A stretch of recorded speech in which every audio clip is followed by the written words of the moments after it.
গতবার যেটা হয়েছিল, গতবার কিন্তু আসলে অল্পের জন্য হচ্ছে টুর্নামেন্টটা সাকসেসফুল হয় না, আমি এটা বলবো।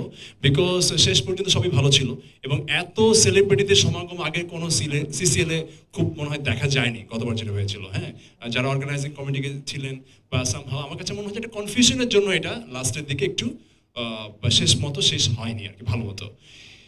আমরা অনেকে চিনতাম না। সে হয়তো মিডিয়াতে হয় কি, মিডিয়া এখন অনেক বড় হয়ে গেছে। কেউ কন্টেন্ট ক্রিয়েটর, কেউ অভিনেতা, কেউ একজন উপস্থাপক, কেউ বই লিখছেন, কেউ গান করছেন, মিউজিক করছেন, আমরা অনেককে চিনি না।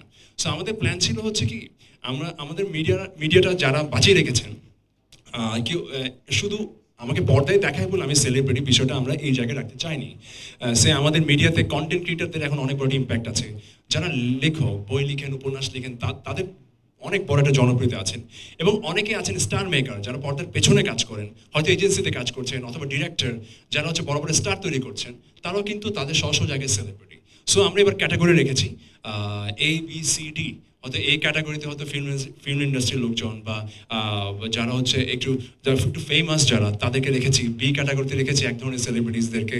সিতে এক ধরনের আছে, মডেলসরা খেলবে। তো সব মিলাই আমরা টোটাল প্লেয়ারদের ছেলে মেয়ে মিলিয়ে একটা লিস্ট করে ফেলবো প্রত্যেকটা টিম ওনারের সামনে, এবং ওই প্লেয়ারদের মাঝ থেকে আমরা ড্রাফট করব, লটারি করব। সো টিম ওনাররা জানবে কোন কোন প্লেয়ারদের মাঝখান থেকে তাদেরকে প্লেয়ার সিলেক্ট করতে হবে। সো এখানে আর কোনো কনফিউশন থাকার সুযোগ নেই।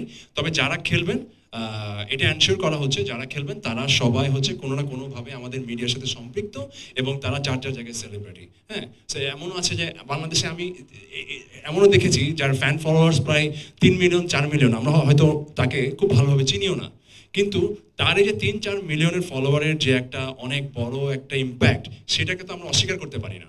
সো সেই কন্টেন্ট ক্রিয়েটারকেও আমার কাছে মনে হয়েছে যে তাকেও ভ্যালু দেওয়া উচিত, তাকেও সামনে আনা উচিত। সো সেই জায়গা থেকে কন্টেন্ট ক্রিয়েটারদের মাঝেও আমরা একটা প্রপোজাল দিয়েছি, যারা যারা ভালো ক্রিকেট খেলে, সে তাসরিফ খেলবে। তারপরে হচ্ছে বাপকা বেটা একজন কন্টেন্ট ক্রিয়েটার আছেন, সবিকদা, উনি খেলবেন। সো সবাই আসার কথা। তাসরিফ হচ্ছে ওর ফ্যামিলি একজন অসুস্থ, আসতে পারে নাই, এবং অনেকে আসতে পারেনি। বাট সামহাও আমরা চাই হচ্ছে সব সেক্টরের মানুষদের বা সব সেক্টরের সেলিব্রিটিদের একটা হিউজ একটা মিলন মেলা যাতে হয়, এবং আমরা অ্যাকচুয়াল বাংলাদেশ থেকে যে টিমটা বাইরে প্রতিনিধিত্ব করবে, সেই টিমটা যাতে আমরা প্রপারলি গঠন করতে পারি। আর প্রত্যেকটা টিম ওনার যারা আছেন, তাদের পক্ষ থেকে, ওই কোম্পানির পক্ষ থেকে একজনকে খেলতে দেওয়ার সুযোগ আমরা রাখছি।